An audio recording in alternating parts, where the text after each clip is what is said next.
अब नहीं बोलना।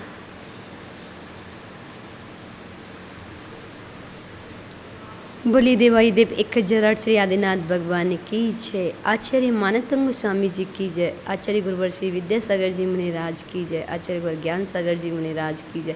आचार्य गुरु श्री गे सागर जी मुनिराज की जय। आचार्य मानतंग स्वामी जी श्री भक्तंबर जी स्तोत्र के माध्यम से, भक्ति के माध्यम से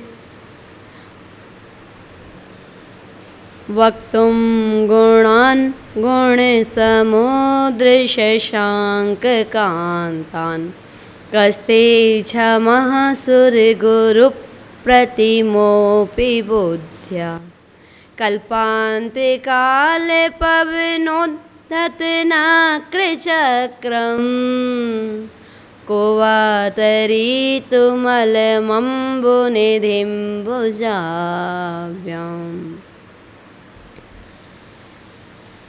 आचार्य मानतंग स्वामी जी चौथे काव्य के माध्यम से आदिनाथ भगवान की भक्ति में भाव विभोर होकर के कह रहे हैं, हे भगवान गुण समुद्र, हे भगवान आप गुणों के समुद्र हैं।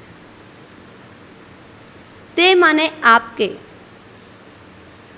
शशांक चंद्रमा की कांति के समान, कांतान माने उज्ज्वल, गुणान माने गुणों को, आपके चंद्रमा के समान उज्ज्वल गुणों को वक्तुम कहने के लिए, बुद्धिया बुद्धि से, सुरगुरु प्रतिमा बृहस्पति के समान, अपि माने भी, कहा माने कौन पुरुष, क्षमा माने समर्थ, व माने जैसे को, कल्पांत काल प्रलय काल की प्रचंड, पवनोद्धत वायु से कुपित, नक्र चक्रम मगरमच्छों से परिपूर्ण, वह समुद्र, अम्बुनिधिम समुद्र को, भुजाभ्यम भुजाओं से, अपनी दोनों भुजाओं से, तरी तुम तैरने के लिए, पार करने के लिए, कहा कहा माने कौन पुरुष, स अलम माने समर्थ, अस्ति माने है, अर्थात उस मगरमच्छों से भरे हुए समुद्र को, वायु से कुपित, प्रलय काल की प्रचंड वायु से कुपित, मगरमच्छों से परिपूर्ण समुद्र को अपनी दोनों भुजाओं से कौन पार कर सकता है, अर्थात कोई नहीं पार कर सकता। हे गुणों के सागर, हे गुणों के रत्नाकर, चंद्रकांति सम आपके उज्जवल गुणों को कहने में बृहस्पति के समान कौन समक्ष है। हे भगवान जब आपके गुण बृहस्पति गुरु भी कहने में समर्थ नहीं है तो संसार में कौन आपके गुणों का गान कर सकता है। उसकी उपमा दी कि जैसे वह समुद्र प्रलय काल की प्रचंड वायु से कुपित, मगरमच्छों से भरा हुआ, मगरमच्छों से परिपूर्ण, जिनके मुख खुले हुए हों, ऐसे मगरमच्छों से वह समुद्र भरा हुआ, उस समुद्र में कौन मनुष्य ऐसा है जो अपनी दोनों भुजाओं से उस समुद्र को पार कर सकता है। इसी प्रकार हे भगवान आपके उज्जवल गुण को कौन कहने में समर्थ है, अर्थात कोई नहीं। इतनी लघुता आचार्य मानतंग स्वामी जी भक्तंबर स्तोत्र के माध्यम से अपने चौथे काव्य में कह रहे हैं। कभी कभी लगता है कि आचार्य मानतुंग स्वामी ने अगर भक्ति की है तो आचार्य मानतुंग स्वामी जी ने की है। हम तो उनकी कॉपी भी नहीं कर पाते। उन्होंने जो आदिनाथ भगवान की भक्ति की वो तन्मय होकर के की। उन्होंने स्तोत्रों के माध्यम से आनंद की भूति जो प्राप्त की वो आचार्य मानतुंग स्वामी जी ने भक्ति के माध्यम से की। एक एक स्तोत्र में अपार शक्ति। आपने देखा होगा, सुना होगा, एक एक काव्य पर पीएचडी चल रही है। और ये भक्तंबर स्तोत्र एक ऐसा स्तोत्र जिसके प्रति मनुष्यों का अगाध श्रद्धा, बच्चे से लेकर वृद्ध तक इसके प्रति श्रद्धा, आस्था, विश्वास, अटूट विश्वास।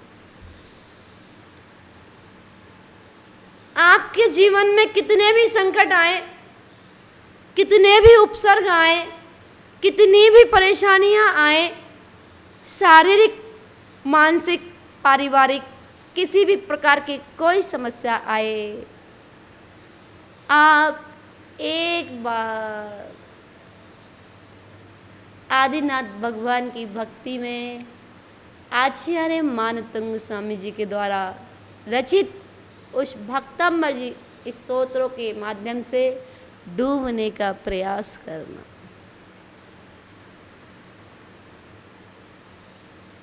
इस स्तोत्र में आप जो चाहो वो प्राप्त कर सकते हैं। आचार्य मानतुंग स्वामी जी ने तो इसकी उपमा, इसकी महिमा मोक्ष तक की प्राप्ति बताई। इस सांसारिक डिमांड आपकी छोटी मोटी सी, आप मांगते ही क्या हो? आप तो छोटी छोटी चीजें मांगते हो। भगवान मेरा ये कार्य हो जाए, भगवान मेरे व्यापार चल जाए, भगवान मेरा ये कार्य हो जाए, अन्य सारे स्वास्थ्य ठीक हो जाए, परिवार बढ़ाने के लिए, व्यापार बढ़ाने के लिए, ना जाने आप कौन कौन सी छोटी छोटी चीज़ें मांगते हो। मैं आपसे सिर्फ इतना ही कहना चाहूँगी, अगर मांगना ही है तो कुछ ऐसा मांगिए ना कि फिर दोबारा मांगना ही ना पड़े। क्या छोटी मोटी चीज़ मांगते हो? मांगिए तो एक बार मांग लीजिए मन भर के, तद्गुण लब्धे।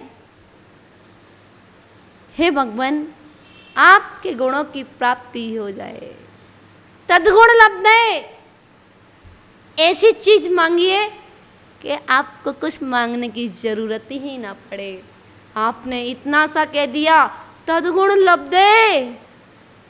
आपने तीनों लोक मांग लिए। जब आपने तीनों लोक मांग लिए, अब आपके पास क्या बचा मांगने के लिए? और एक बार अपनी भावना बनाना, जिससे वो बालक अपने माता पिता से जिद करता है कि पिताजी मुझे ये वस्तु चाहिए, और जब तक वो वस्तु उसको प्राप्त नहीं हो जाती है तब तक वो पिताजी से जिद करना नहीं छोड़ता है। इसी प्रकार हमें भी जब तक हमारी वस्तु आत्म तत्व अपने स्वरूप की प्राप्ति ना हो जाए तब तक हमें भी जिद करना नहीं छोड़ना चाहिए। भगवान एक बार तद्गुण लब्धे, एक बार, मात्र एक बार मैं आपसे प्रार्थना करता हूँ, विनय करता हूँ, निवेदन करता हूँ, आग्रह करता हूँ कि एक बार मुझे विश्वविद्यालय की यात्रा करा दो। मैं सचमुच कुछ नहीं मांगूंगा। मैं विश्वास दिलाता हूँ, मैं आपसे और कुछ नहीं मांगूंगा। ऐसी भावना अपने अंदर होना चाहिए। वह इंद्र,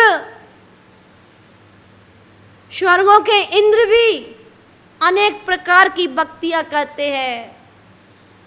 आप अपने बच्चों के तो एक दो नाम रखते हैं, उनसे प्यार से बुलाते हैं, और इंद्रदेव सहस्र नामों से पुकारा करते हैं। भगवान के वह अनंत गुण, एक एक गुण में डूबना। आप अरिहंत भगवान के जो 46 मूल गुण हैं उसके माध्यम से भक्ति करना। हे भगवान, आपके 46 मूल गुण वह 10 जन्म के, 10 केवल ज्ञान के, 14 देवकृत, 8 प्रातिहार्य और 4 अनंत चतुष्टय जैसे जो 46 मूल गुण हैं उनका चिंतन करना, उनके माध्यम से भक्ति करना और विचार करना कि हे भगवान, आप तो 46 गुणों से सहित है, 18 दोषों से रहित है, आप वीतरागी है, सर्वज्ञ है, हितोपदेशी है। वीतरागी, जिनका बीत गया राग, ऐसे वीतरागी जिनके अंदर अनंत ज्ञान, अनंत दर्शन, अनंत सुख, अनंत वीर्य जैसे सुख में डूबे हुए हैं, अनंत चतुष्टय में डूबना। अरिहंत प्रभु ने अपने अनंत चतुष्टय को प्रकट कर लिया है और हमको प्रकट करना है। बस अरिहंत प्रभु में और हम सब में एक छोटा सा अंतर है, बस एक मात्रा का अंतर है, ज़्यादा बड़ा अंतर नहीं है। वो वीतरागी है और सब वित्तरागी है। अरिहंत भगवान वीतरागी हैं और आप सब वित्तरागी हैं। आप वित्त में लगे हुए, इसलिए गुणों की महिमा नहीं आती है। आचार्य मानतुंग स्वामी जी भगवान की भक्ति में इतना डूब गए, इतना डूब गए, इतना उनको आनंद की अनुभूति होने लगी कि उन्हें पता ही नहीं था कि मैं कारागृह के अंदर हूँ। और आप मंदिर में बैठने के बाद भी आप मोबाइलों में लगे रहते हो, आप मंदिर में बैठने के बाद भी व्यापार में लगे रहते हो, आप मंदिर में बैठने के बाद भी घर की तरफ ध्यान रहता है। भरत चक्रवर्ती भोजन करते करते भजन को याद करते थे, माल के बीच में बैठे हुए भी माला का जाप करते थे, और हम भजन करते करते भोजन की याद आती है। हम माला फेरते हैं तो माल की याद आती है। बस इतना ही तो अंतर है। भरत चक्रवर्ती जब भोजन करने बैठे, वह गिलास वहीं की वहीं रुक गया। रानी ने पूछा, राजन क्या हुआ, क्यों सोच में पड़ गए? ये हाथ में आपके गिलास यहीं अटक गया, क्या बात है, कुछ हो गया क्या? भरत चक्रवर्ती कह रहे हैं, नहीं रानी, ऐसा कुछ नहीं है। सोच रहा था, विचार कर रहा था, खाते खाते अनादिकाल हो गया, अभी तक केवल ज्ञान का खाता नहीं खोला। और हम लोग अगर विधान में देर हो जाया करती है तो घड़ियों पे दृष्टि चली जाती है, फोन पे दृष्टि चली जाती है, परिवार पे दृष्टि चली जाती है। वो धनंजय सेठ जो भक्ति में इतने लीन, जिनके पुत्र को सर्प ने डस लिया, लेकिन अपनी भक्ति में तन में थे। जो भव्य जीव भक्ति में डूब जाएगा, वो भक्त से भगवान बन जाएगा। जो भक्ति में डूब जाएगा, वो कंकड़ से शंकर बन जाएगा। जो भक्ति में डूब जाएगा, वो आत्मा से परमात्मा बन जाएगा। हे भव्य जीवों, आपको भी भक्ति इसी प्रकार करना चाहिए। 1 घंटा नहीं, 1 मिनट करो, पर तन में होकर के करो। 1 लाइन भी पढ़ो तो अपने जीवन में उतारने का प्रयास करो। आपको बरसों बीत गए वो विनय पाठ पढ़ते पढ़ते, कहते कहते तुम बिन में व्याकुल भयो, जैसे जल बिन मीन। जन्म जरा मेरी हरो, करो मोए स्वाधीन। कहते कहते बरसों बीत गए, पर आज तक कभी क्या आप मीन की तरह तड़पे?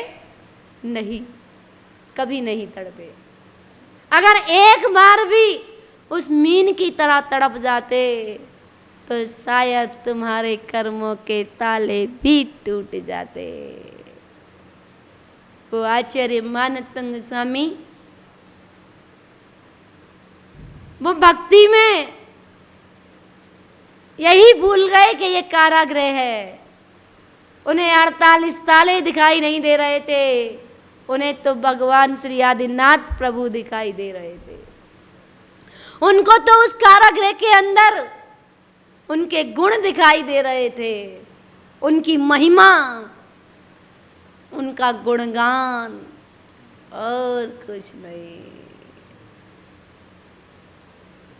अगर हम श्रद्धा के साथ, विश्वास के साथ, आस्था के साथ अगर एक काव्य भी भक्ति के साथ पढ़ ले, तो इतने कर्मों की निर्जरा हो जाया करती है। कई जन्मों का वो पाप कर्म क्षण में क्षय को प्राप्त हो जाता है, पुण्य तीव्र बढ़ जाता है, आपके अपने आप काम बनते चले जाते हैं। ये महिमा प्रभु की है। जो प्रभु का नाम मन से लेता है, श्रद्धा से लेता है, आस्था से लेता है, विश्वास के साथ लेता है, फिर उसको इधर उधर भटकना नहीं पड़ता। भगवान, हे भगवान, आपके गुणगान करने के लिए मैं कैसे समर्थ हो सकता हूँ, जब एक बृहस्पति गुरु भी समर्थ नहीं है, तो मैं कैसे समर्थ हो सकता हूँ। विचार करें आप कि आचार्य मानतुंग स्वामी अपने आप को इतना लघु प्रकट कर रहे हैं, और हमको जरा सा ज्ञान क्या हो जाता है, हम अपने ताव में आ जाते, हम किसी की सुनते नहीं हैं। अरे जब ज्ञान का अहंकार आए, तो थोड़ा सा आचार्य मानतुंग स्वामी जी की तरफ देख लेना। भक्ति करनी हो, नम्रता देखनी हो, विनय देखनी हो, तो आचार्य मानतुंग स्वामी जी के अंदर देखिए। उनकी श्रद्धा, उनका विश्वास, उनके अंदर प्रभु समाहित थे। उनके हृदय में 3 लोक के नाथ विराजमान थे। फिर उनको ये बाह्य ताले भी कुछ नहीं कर पाए। जिस दिन आप अपने हृदय में 3 लोक के नाथ को विराजमान कर लेंगे, एहसास करके देखना, मेरे हृदय में त्रिलोकीनाथ श्री आदिनाथ विराजमान है। अब मेरा कोई बाल भी बांका नहीं कर सकता। एक बार विश्वास तो करो, एक बार विश्वास करके तो देखिए, आपको आनंद की अनुभूति होगी। कुछ भी करो श्रद्धा के साथ, आस्था के साथ। 5 मिनट भक्ति करो, श्रद्धा, आस्था, विश्वास के साथ। भगवान मेरी नैया उस पार लगा देना, अब तक तो निभाया है, आगे भी निभा देना। भक्ति करो, भजन के माध्यम से करो, स्तोत्रों के माध्यम से करो, स्वाध्याय के माध्यम से करो, वैया वृत्ति के माध्यम से करो, पूजन के माध्यम से करो, षड आवश्यक के माध्यम से करो, पर करो सच्चे मन से। जिस दिन आपका श्रद्धान बढ़ता चला जाएगा तो आपके सारे कष्ट अपने आप दूर होते चले जाएंगे। ऐसा आश्चर्य मानतुंग स्वामी जी की भक्ति से देखने के लिए मिलता है। उन्होंने तो एक ही औषधि बताई कि प्रभु नाम की गोली खाइए, आपके जन्म जरा मृत्यु जैसे रोग भी नष्ट हो जाएंगे। बोलिए पंच परमेष्ठी भगवान की जय। आचार्य मानतुंग स्वामी जी की जय। आचार्य वर्ग ज्ञान सागर जी महाराज की जय।